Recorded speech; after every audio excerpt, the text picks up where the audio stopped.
Antes de existir o Gateway, antes dos estados de focus, antes do M5 se tornar conhecido, antes dos documentos militares e bem antes de um relatório de 1983 começar a circular pela internet como o famoso documento da CIA sobre consciência, existiu uma experiência.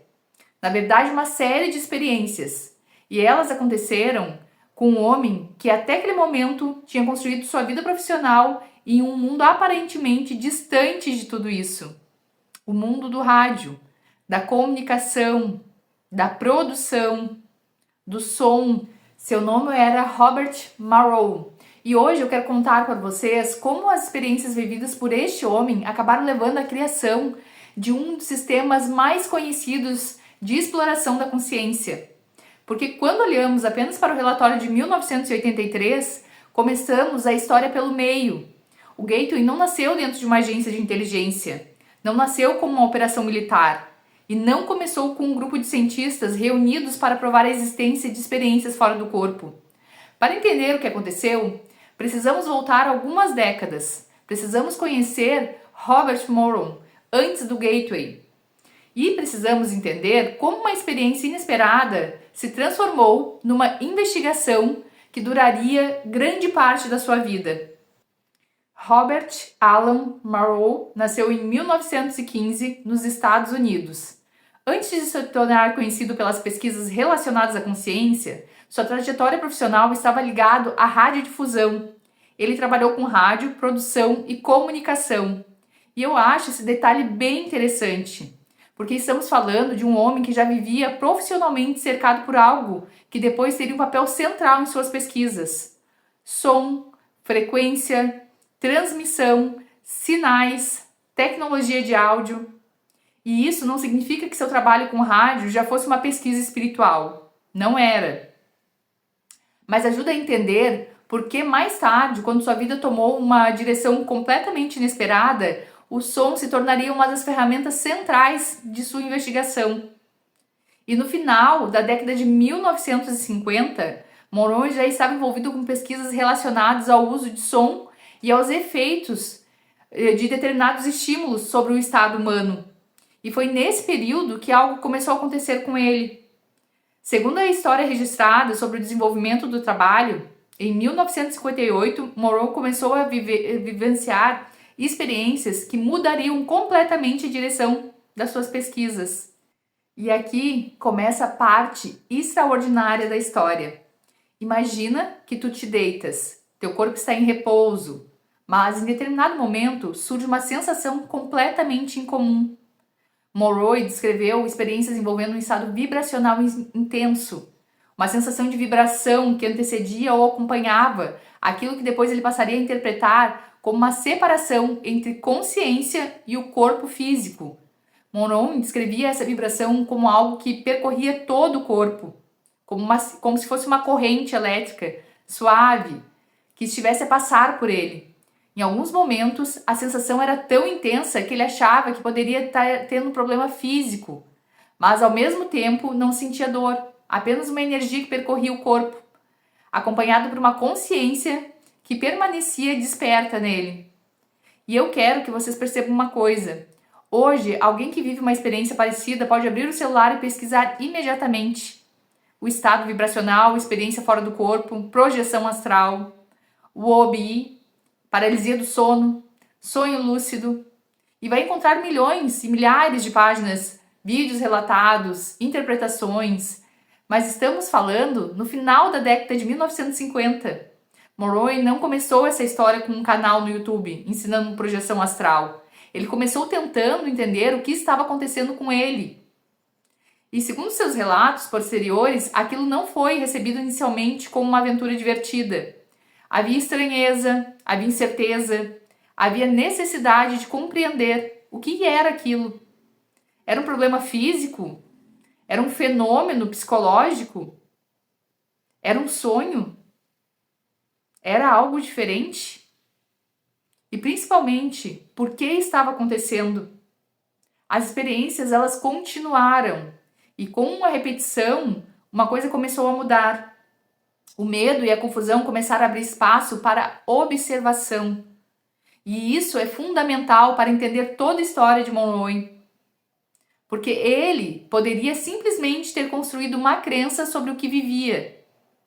Mas o caminho que ele escolheu foi o de tentar explorar, de observar, de comparar e também de repetir, de mapear. O que acontecia antes da experiência, se existiam condições que facilitavam essa experiência, qual era o estado vibracional que poderia ser reconhecido. Era possível permanecer consciente durante o processo? Era possível controlar o movimento, escolher uma direção, visitar um local, encontrar outras pessoas? Era possível obter alguma informação e depois tentar verificar? O que parecia ser um acontecimento espontâneo começou a se transformar em investigação. E essa mudança é uma das chaves de toda a história. Quando estudamos relatos de experiência fora do corpo, a ideia de vibração muitas vezes aparece. E no caso de Monroe, esse estado tornou-se uma parte importante da descrição das suas primeiras experiências. A sensação podia ser intensa. E não estamos falando simplesmente de imaginar uma luz ou fazer uma visualização tranquila. Estamos falando da descrição de uma experiência corporal e perceptiva marcante. E para Monroe, essa se tornou um sinal. Alguma coisa estava mudando. O estado habitual estava sendo alterado. A percepção do corpo estava mudando. E em determinadas experiências surgia a sensação de separação. Agora pensa no desafio que existe nisso. Como investigar uma experiência que acontece dentro da própria consciência? Tu não pode colocar uma experiência em cima de uma mesa. Tu não pode segurá-la com a mão. Tu não pode entregar para outra pessoa observar diretamente. Então, como investigar? Como fazer isso? E uma das respostas de Monroe foi procurar padrões. Se algo acontece uma vez, pode parecer aleatório. Se acontece repetidamente, tu pode começar a comparar. O que se repetiu, o que mudou, o que veio antes e que sensação veio depois. O que parecia facilitar e o que interrompia. Era possível reproduzir? Essa lógica de repetição e reconhecimento vai aparecer anos depois no próprio sistema Gateway. O participante aprende a reconhecer estados, aprende a entrar neles, aprende a permanecer consciente. E também aprende a aprofundar, aprende a utilizar ferramentas que estão disponíveis e depois aprende a retornar. É como se a experiência espontânea de Monroe estivesse levantando uma pergunta que acompanha todo o trabalho posterior. Será que estados incomuns da consciência podem ser explorados de maneira deliberada? Monroe passou a descrever experiências nas quais percebia sua consciência como separada do corpo físico. Mais tarde, a expressão Out of Body Experience, ou OB, experiência fora do corpo, ficaria profundamente associada ao seu trabalho. Mas aqui eu quero fazer uma observação importante. Quando falamos de experiência fora do corpo, é fácil imaginar que todas as experiências são iguais. Como se a pessoa simplesmente saísse, voasse pelo quarto, visitasse um lugar e voltasse. O universo descrito por Monroe era bem mais complexo do que isso. Em seus relatos, ele desenvolveu uma tentativa de mapear diferentes tipos de experiências, ambientes, estados, formas de percepção, encontros, deslocamentos. Situações que não pareciam obedecer às mesmas regras da experiência física cotidiana. E isso gerou novas perguntas. A consciência estaria realmente deixando o corpo? Estaria acessando outro tipo de realidade? Ou operando num estado interno extremamente complexo? Existiria alguma forma de percepção não local? O que exatamente estava acontecendo? Essas perguntas não desapareceram. Pelo contrário, elas se tornaram maiores e, aos poucos, o foco deixou de ser apenas uma experiência pessoal de um homem. A questão passou a ser se outras pessoas poderiam ser treinadas para explorar estados semelhantes. E se pudesse, seria possível criar um método? Essa é a passagem que eu considero mais importante na história. Uma experiência pessoal pode se tornar um relato. Muitas experiências pessoais podem se tornar um livro. Mas para criar um sistema de treinamento é necessário dar outro passo. É necessário perguntar: o que pode ser repetido? O que pode ser ensinado e organizado em sequência? Quais estados podem ser reconhecidos e quais ferramentas ajudam o participante? Como reduzir o medo, manter a consciência e impedir que a pessoa simplesmente adormeça? Como criar referências para experiências que são extremamente subjetivas. Foi dessa necessidade de organização que começou a surgir uma linguagem, uma cartografia, uma tentativa de dar nomes e endereços para estados de consciência. E é aqui que começamos a nos aprofundar nos estados focus. Mas antes deles, precisamos falar sobre uma ferramenta que se tornaria inseparável do nome Monroe, o som. Robert Monroe vinha do universo da radiodifusão e ao longo de desenvolvimento de suas pesquisas, o som se tornou uma ferramenta central. A pergunta era fascinante. Seria possível utilizar estímulos sonoros para facilitar mudanças específicas no estado de consciência? Pensa no que isso representa. O som ele é físico, pode ser reproduzido, gravado, repetido, controlado, modificado. A experiência consciente, por outro lado, ela é interna. Então, a possibilidade de utilizar som para facilitar determinadas condições mentais criava uma ponte entre a tecnologia e a experiência subjetiva. E é nesse contexto que precisamos compreender o desenvolvimento daquilo que ficou conhecido como o M-Sync. O M-Sync é uma abreviação de sincronização hemisférica.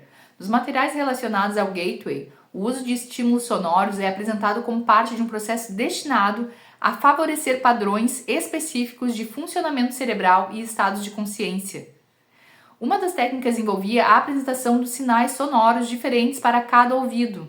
O cérebro, ao processar a diferença entre esses sinais, responderia de uma forma associada à diferença de frequência. E esse fenômeno está relacionado ao que conhecemos como batimento binaural. Mas o gateway não era simplesmente coloque uma frequência no ouvido e espere alguma coisa acontecer. Isso é bem importante. O sistema combinava som com uma sequência de treinamento, respiração, relaxamento, atenção, intenção, visualização, contagem e reconhecimento de estados, né? E também a repetição com ferramentas mentais. E o áudio fazia parte de uma arquitetura. E essa arquitetura foi sendo desenvolvida ao longo do tempo. Por que sincronização hemisférica? Dentro do modelo utilizado pelo sistema, a ideia era favorecer uma condição de maior coerência entre padrões de atividade cerebral. O relatório militar de 1983 tentaria mais tarde construir uma explicação teórica para o funcionamento desse processo. Mas neste momento da nossa história, é mais importante entender que Monroe e sua equipe estavam tentando criar ferramentas para facilitar esses estados. A pessoa ela não deveria depender apenas de uma experiência espontânea.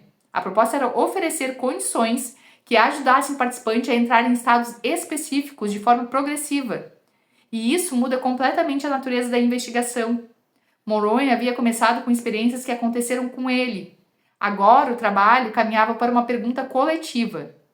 O que acontece quando outras pessoas são treinadas? Eles conseguem reconhecer estados semelhantes, manter a consciência enquanto o corpo relaxa profundamente, relatar experiências incomuns? Conseguem aprender ferramentas e repetir determinadas condições? Essa passagem é essencial, porque o gateway não será construído apenas ao redor da pergunta. Robert Monroe saiu do corpo. A pergunta passa a ser outra bem maior. O que a consciência humana é capaz de experimentar quando recebe treinamento? Imagina que eu te diga, entra num estado profundo de consciência. Para onde tu vai? Como sabe que tu chegou? Como tu sabe que está no mesmo estado de experiência anterior? Como outra pessoa pode te orientar? O sistema desenvolvido ao redor do trabalho de Monroe criou uma resposta operacional, o estado focus. Os números funcionavam como referências, como endereços dentro de um mapa de consciência. Existia o Focus 3, o Focus 10, o Focus 12, o Focus 15, o Focus 21 e posteriormente outros estados em programas mais avançados. E antes do Focus 10 existia o Focus 3, um estado de relaxamento inicial, onde o praticante aprendia a estabilizar a atenção e preparar o corpo para os estados mais profundos. O sistema não pulava etapas. E é importante entender que esses números não significam simplesmente um pouco relaxado, mais relaxado, muito relaxado ou super relaxado. A proposta é outra. Cada estado ele recebe uma característica operacional. O Focus 10 ele ficou conhecido pela expressão mente desperta, corpo adormecido. Agora imagine o treinamento necessário para fazer isso. Normalmente, quando o corpo adormece, perdemos a continuidade da consciência cotidiana. Já no Focus 10, a proposta é manter a mente consciente enquanto o corpo entra em um estado de relaxamento extremamente profundo. Depois, no Focus 12, temos a ideia de consciência expandida. E no Focus 15, o estado de não-tempo. E já no Focus 21, dentro da linguagem do sistema, uma fronteira entre sistemas e realidades energéticas. O que Moron e seus colaboradores estavam fazendo era algo muito ousado, tentando criar cartografia de territórios que não são físicos. Não existe uma placa dizendo bem-vindo ao Focus 12. A referência precisa ser aprendida internamente. A pessoa precisa reconhecer o estado. E isso exige repetição.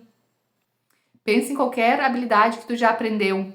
No começo exige atenção, depois com a prática, determinadas etapas se tornam mais rápidas. Tu aprende a dirigir e no início pensa em cada movimento. Depois muitos processos se tornam automáticos, né? Tu aprende uma música, primeiro nota por nota, depois a sequência começa a fluir. E dentro do Gateway existe uma lógica semelhante aplicada aos estados internos. Primeiro a pessoa aprende uma preparação, depois ela aprende o estado e depois ela repete. Depois ela aprende a reconhecê-lo e depois aprende a retornar a ele. E então ela vai começar a utilizar ferramentas dentro daquele estado. E isso vai ser muito importante quando chegarmos à parte da cura, porque o Living Body Map, o mapa vivo do corpo, não aparece do nada. O Energy Bar Tool, a barra de energia, não aparece do nada. E o Patterning, a criação de padrões de intenção, também não aparece do nada. Antes das ferramentas avançadas, existe uma preparação. O sistema procura ensinar ao participante como mudar o estado antes de ensinar o que fazer dentro dele. E essa é uma coisa que mais me chamou a atenção quando eu comecei a estudar o material. Existe uma arquitetura. E quando tiramos uma técnica isolada da internet, muitas vezes perdemos justamente a sequência que dava sentido a ela. Os materiais históricos mostram que o programa não nasceu pronto como a forma pela qual ficou conhecido depois. Um programa anterior chamado M5000 aparece como percussor que viria a ser chamado de Gateway Program. O M5000 era um programa de áudio que utilizava padrões sonoros específicos para induzir estados de relaxamento profundo. E ele não tinha ainda uma estrutura completa do Gateway, mas já continha sementes do que viria depois.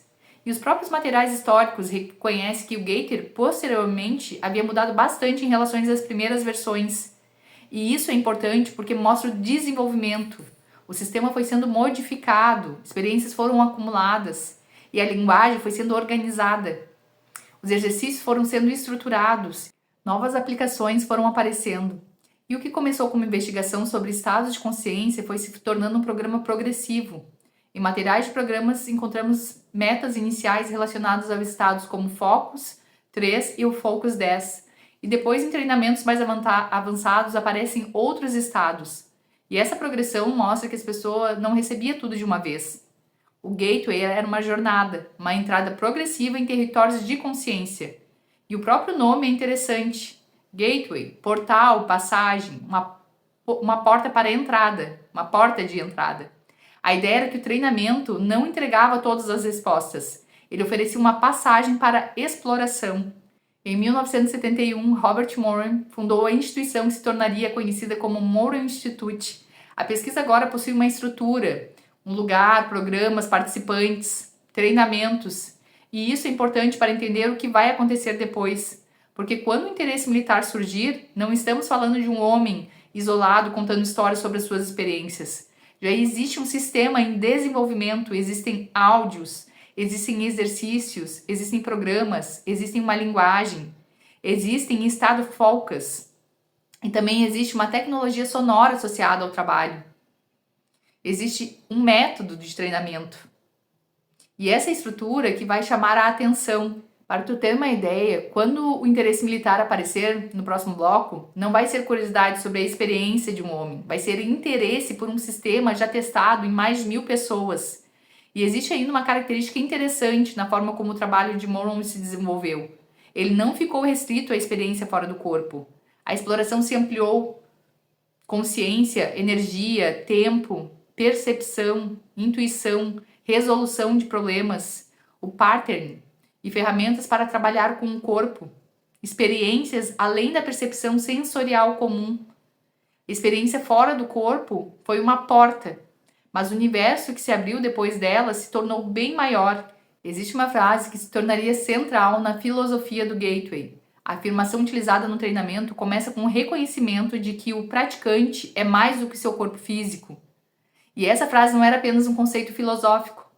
Nos materiais de treinamento, ela aparece como a primeira afirmação que o participante deve fazer. Antes de qualquer técnica, antes de qualquer exercício, o praticante começa reconhecendo: eu sou mais do que meu corpo físico. Pensa na dimensão dessa ideia dentro de toda a história que estamos contando. Robert Monroe começou vivenciando experiências nas quais percebia a consciência como capaz de existir e operar além de limites habituais do corpo. E anos depois, encontramos sistemas de treinamento cuja própria afirmação começa estabelecendo: eu sou mais do que meu corpo físico. Isso não era um detalhe decorativo, era uma premissa de exploração. Se eu sou mais do que meu corpo físico, o que mais existe em mim? Até onde a minha percepção pode ir?